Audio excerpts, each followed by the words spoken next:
Dans cet exercice, on va chercher à déterminer la masse volumique d'un mélange. L'énoncé nous dit qu'on réalise un mélange eau-éthanol en prélevant un volume V1 d'éthanol et un volume V2 d'eau. On nous demande donc de déterminer la valeur de la masse volumique du mélange eau-éthanol.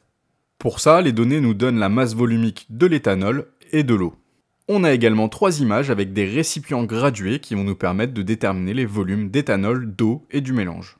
Pour répondre à ce genre de questions, la méthodologie, ça va être dans un premier temps de déterminer le volume du mélange, dans un second temps de déterminer la masse du mélange, et enfin, en troisième, de faire l'application numérique grâce à la formule que tu dois connaître par cœur qui permet de calculer la masse volumique. Pour rappel, la masse volumique, c'est égal à la masse divisée par le volume. Bien entendu, comme toujours, quand on utilise une formule, il faudra faire attention aux unités. Pour déterminer le volume, ici on doit utiliser les illustrations. Attention, je te rappelle que la lecture du volume se fait toujours au niveau du bas du ménisque. C'est particulièrement vrai lorsque tu fais des TP.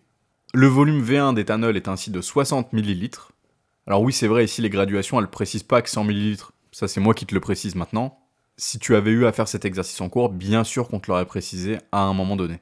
Pour l'eau, on a un volume V2 de 50 ml. Et pour le mélange, on a un volume de 105 ml.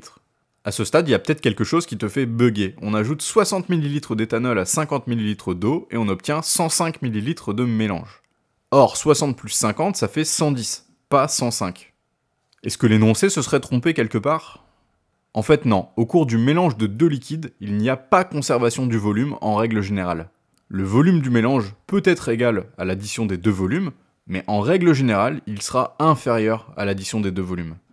Pour faire très simple au niveau de l'explication, ce sont les molécules qui vont se réorganiser dans le mélange, de telle sorte qu'elles prendront moins de place que dans les deux liquides pris séparément. Elles arrivent en quelque sorte à jouer au Tetris pour combler les petits espaces perdus.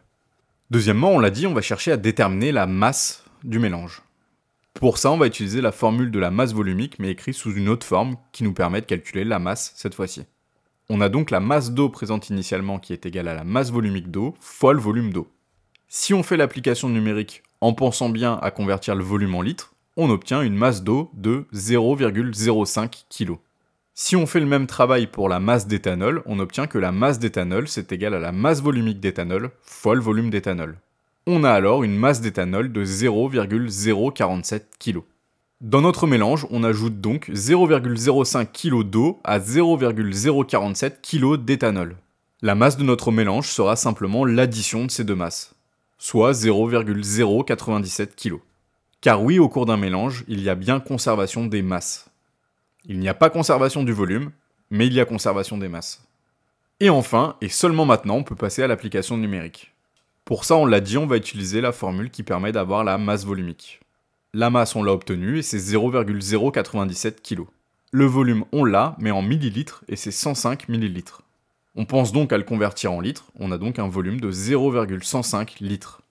La masse volumique du mélange est alors le rapport entre la masse et le volume et on obtient une masse volumique de 0,92 kg par litre. Tout au long de l'exercice, on a bien été vigilant sur les unités, mais on doit également être vigilant au niveau des chiffres significatifs lorsqu'on donne le résultat. Ici, le facteur qui nous limite, c'est la masse, on en a deux. On doit donc avoir deux chiffres significatifs pour la masse volumique.